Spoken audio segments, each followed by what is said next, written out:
Hello दोस्तों, नमस्कार। स्वागत है आपका आरडब्ल्यू परिवार पर।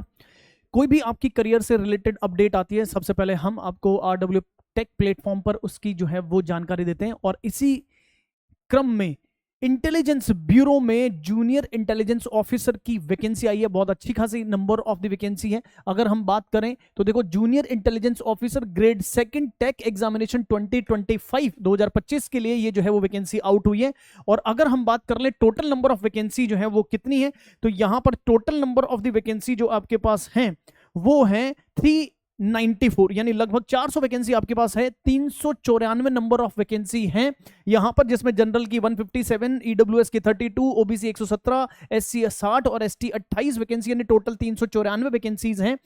सर क्या क्वालिफिकेशन इसके लिए मांगी है? सर इसके लिए क्वालिफिकेशन की अगर हम बात करें तो डिप्लोमा होना चाहिए आपके पास इंजीनियरिंग में इन द फील्ड ऑफ, अगर आपने इलेक्ट्रॉनिक्स में डिप्लोमा कर रखा है, अगर आपने जो है वो इलेक्ट्रॉनिक्स ऑन एंड टेलीकम्युनिकेशन यानी ईएनसी में आपने डिप्लोमा कर रखा है, इलेक्ट्रॉनिक्स और कम्युनिकेशन में आपने जो है वो कर रखा है, अगर हम बात कर लें इलेक्ट्रिकल में आपने डिप्लोमा कर रखा है, इलेक्ट्रिकल एंड इलेक्ट्रॉनिक्स में कर रखा है, या फिर आपने इंफॉर्मेशन टेक्नोलॉजी, कंप्यूटर साइंस और कंप्यूटर इंजीनियरिंग और कंप्यूटर एप्लीकेशंस में जो है वो आपने डिप्लोमा किया हुआ है, या फिर आपने बैचलर डिग्री की हुई है किसमें sir? In the science with electronics and computer science और फिजिक्स और मैथमेटिक्स, यस ना, इससे अगर आपने बैचलर डिग्री किया हुआ है, या फिर अगर आपने बैचलर डिग्री है computer application from a government recognized यानी बीसीए, जो bachelor of the computer application है, अगर आपने बीसीए किया हुआ है तो आपके लिए जो है वो ये वैकेंसी है मेरे दोस्त, यस ना। इसमें अगर हम बात करें तो एज लिमिट की अगर मैं बात करूं तो एज लिमिट आपकी 18 से 27 साल, यानी मिनिमम एज 18 है और मैक्सिमम 27 है,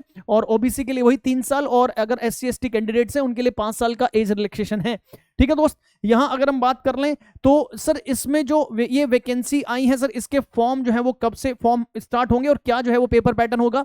तो अगर हम बात कर ले यहां पर पेपर पैटर्न की, तो देखो पेपर पैटर्न जो है वो आपके पास 3 टीयर प्रोसेस है ये, जिसमें आपके पास टीयर 1 जो है वो आपका रिटन एग्जाम है, यस ना, जो ऑब्जेक्टिव टाइप आपके पास पेपर होगा, जिसमें 100 क्वेश्चंस आपके पास यहां पर होंगे, जिसमें 25% क्वेश्चन है, यानी 25 क्वेश्चन जो है वो आपको जनरल मेंटल एबिलिटी के होंगे, और बाकी के 75 क्वेश्चन आपके सब्जेक्टिव होंगे, यानी आपके सब्जेक्ट से रिलेटेड होंगे। ठीक है ना। 100 मार्क्स का पेपर होगा, 2 घंटे का समय दिया जाएगा। इसके बाद में फिर आप जो है वो क्या करेंगे सर, आपको स्किल टेस्ट के लिए बुलाया जाएगा, यस ना, और वो जो स्किल टेस्ट है वो आपका प्रैक्टिकल होगा, प्रैक्टिकल बेस्ड टेस्ट होगा, टेक्निकल इन दी नेचर होगा, गेटिंग और नॉट, और ये 30 नंबर का आपके पास जो है वो स्किल टेस्ट होगा। और फिर इसके बाद में आपके पास पर्सनल इंटरव्यू है, यानी पर्सनैलिटी टेस्ट और इंटरव्यू 20 नंबर का, गेटिंग और नॉट। तो इस तरह से ये टोटल 3 टीयर प्रोसेस है। इसमें आपके पास अगर एग्जामिनेशन सिटी, सर कौन कौन से सिटी में एग्जाम होगा, तो जो टीयर 1 एग्जाम है, जो ऑब्जेक्टिव आपके पास होने जा रहा है, वो आपके पास इन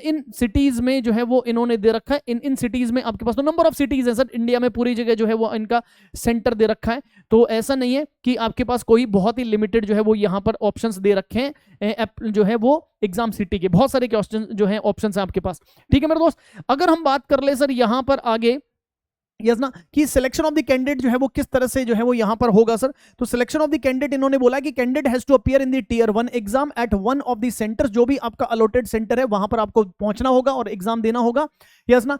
जो है 5 आपके पास चॉइसेस मांगी जाएंगी एग्जाम सिटी की, उसमें से जो भी आपको एग्जाम सिटी अलॉट होता है वहां पर आपको एग्जाम देने जाना होगा। There will be negative marking of 1/4, yes ना, 1/4 का नेगेटिव मार्किंग आपके पास यहां पर होगा, गेटिंग और नॉट। एक चीज, ये चीज ध्यान रख लीजिएगा। और इन्होंने बोला in order to achieve the qualitative selection और recruit the best available talent, there would be cut off marks out of the 100 in tier 1 exam।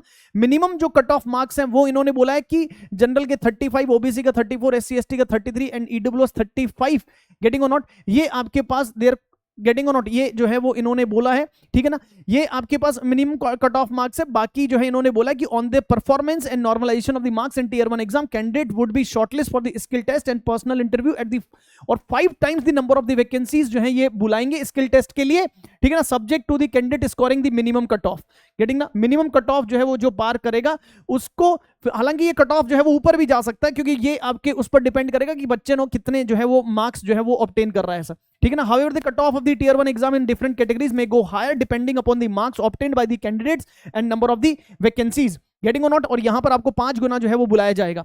ठीक है ना, ये चीज जो है वो इन्होंने दे रखी है। इसके बाद में the final selection to the post would be further subject to the successful completion of the character and antecedent verification followed by the medical examination. Yes ना, आपका कैरेक्टर्स जो है वो यहां पर सर्टिफिकेट मांगेंगे आपसे, जो है वो मेडिकल आपका होगा, उसके बाद में जो है वो यहां पर क्या होगा सर, जो है वो फाइनल सिलेक्शन होगा। और resolution of the tie cases जो है वो आपके पास इन्होंने बोला है कि आपके पास जो टाई है वो मार्क्स जो है वो देखे जाएंगे। ऑल जो है वो आपके पास टीयर 1, आपके पास जो टीयर 1 है उसमें कितने मार्क्स आपने ऑब्टेन किए, टीयर 2 में, फिर टीयर 3 में, फिर उसके बाद में डेट ऑफ बर्थ, यस ना, अल्फाबेटिकल ऑर्डर, और इस तरह की जो है वो चीजें दे रखी हैं। अब हम बात कर लेते हैं कि सर ये कब से जो है वो फॉर्म फिल होना स्टार्ट होंगे। तो ये जो फॉर्म है वो आपके 23 अगस्त यानी कल से स्टार्ट हो जाएंगे। लास्ट डेट जो है वो 14 सितंबर रहेगी, यस ना। Application fee through the SBI चालान 16 सितंबर तक आप जो है वो क्या कर सकते हो, ऑनलाइन पेमेंट कर सकते हो। ठीक है दोस्तों, यहां पर आपको जो है वो कहां पर ये फॉर्म जो है वो फिल करने होंगे सर। तो अगर आपको फॉर्म फिल करना है, ऑनलाइन आपको अप्लाई करना है, यस ना, that is what ministry of home affairs की वेबसाइट पर, दैट इज www.mha.gov.in पर, या फिर एनसीएस पोर्टल पर www.ncs.gov.in पर जाके आप जो है वो क्या कर सकते हो सर, ऑनलाइन अप्लाई कर सकते हो। ठीक है ना। तो डेट जो है वो ध्यान रखिएगा, रजिस्ट्रेशन जो है वो 23 अगस्त से शुरू हो जाएंगे और 14 सितंबर जो है इसकी आखिरी तारीख रहेगी। तो इस बीच में ही जो है वो आप क्या करेंगे सर, फॉर्म फिल कर देंगे। Getting or not, candidates are advised to register well in the time since the application portal witnessed a surge in number of application during the run up to the closing date. Closing date के बाद में थोड़ा सा load बढ़ जाता है, इसलिए वो बोला है कि पहले ही जो है वो आप क्या कर दो sir, with the course of time में ही आप जो है वो सारी चीजें जो है वो यहाँ पर अप्लाई कर दो। गेटिंग और नॉट, और फिर किस तरह से अप्लाई किया हुआ है वो इन्होंने जो है वो आपके पास सारी डिटेल दे रखी है। ठीक है ना एवरीवन। सो आपको जो है वो क्या करना है सर, स्टेप 1 रजिस्ट्रेशन करना है on the personal and contact detail, login ID password जो है वो सेंड किया जाएगा आपको ईमेल के माध्यम से। फिर री लॉगिन करो, select the category, fill up the personal detail, qualification भरना है, अपलोड फोटो, सिग्नेचर करना है। ठीक एग्जामिनेशन फी जो है वो आपको पे करनी है, गेटिंग और नॉट जो भी चार्जेस होंगे, और फिर उसके बाद में जो है वो आपका एप्लीकेशन जो है वो क्या हो जाएगा सर, सबमिट हो जाएगा। गेटिंग और नॉट। सो इस तरह से जो है वो आपको एप्लीकेशन जो है वो क्या करना है सर, सबमिट करना है। इसके बाद में फिर जो है इन्होंने कुछ जो है वो सर्टिफिकेट की डिटेल्स दे रखी है कि आपके पास जो है वो कौन कौन से सर्टिफिकेट्स क्या क्या जो है वो आप अप्लाई कर सकते हो। फी जो रहेगा आपके पास 550 रुपए जो है वो आपका रिक्रूटमेंट चार्जेस रहेंगे। ठीक है ना। रिक्रूटमेंट प्रोसेसिंग चार्जेस 550 है। एग्जामिनेशन फी जो है वो जनरल, ईडब्ल्यूएस और ओबीसी कैटेगरीज के लिए जो है इन्होंने बोला है कि आपके पास examination fee 100 in addition to the recruitment processing charges, मतलब 550 के अलावा 100 रुपए आपको और जो है वो देने होंगे जितने भी जनरल कैंडिडेट्स हैं। बाकी के सारे कैंडिडेट्स के लिए SC ST हो चाहे यस ना, गेटिंग और नॉट, उनके लिए आपके पास क्या होगा मेरे दोस्त, आपको 550 देना होगा, और जनरल कैंडिडेट्स और ईडब्ल्यूएस और ओबीसी के लिए 650 रुपए जो है वो आपके पास यहां पर देने होंगे। इसमें आपके पास ये चीज ध्यान रखिएगा, जितने भी फीमेल कैंडिडेट्स हैं और जितने भी आपके पास गेटिंग और नॉट जो SC ST कैंडिडेट्स हैं, फीमेल कैंडिडेट्स हैं, those ex servicemen who are eligible for the reservation are exempted from the payment of the examination fee. 100 rupees उनको जो है वो देना होगा, have to pay, getting the recruitment processing charges 550। देखो यहां पर देखो, उनका 100 रुपए नहीं लगेगा, जैसे मैंने बोला उनके जो है वो रिक्रूटमेंट चार्जेस तो लगेंगे ही लगेंगे, यस ना, चाहे वो आप जो है वो SC ST कैंडिडेट हो, फीमेल कैंडिडेट हो, या फिर एक्स सर्विसमैन कैंडिडेट्स हो। गेटिंग और नॉट एवरीवन। चलिए सर, सो इस तरह से जो है वो आपको क्या करना है सर, अप्लाई करना है। मोड ऑफ द पेमेंट जो है वो ऑनलाइन ऑफलाइन मोड जो है इन्होंने बोला है, यस ना। हालांकि जो है वो आपके पास टोटल ऑनलाइन ही प्रोसेस है, तो आपको कुछ भी जो है वो ज्यादा टेंशन में आने की जरूरत है नहीं सर। क्लोजिंग डेट 14 सितंबर रहेगी। बाकी के सारे इंस्ट्रक्शन एक बार फॉर्म पे फिल करने से पहले आप जो है वो जरूर पढ़ लीजिएगा। इसमें और कुछ जो है वो आपके पास कुछ खास जो है वो यहाँ पर इंस्ट्रक्शंस यहां पर दे नहीं रखे।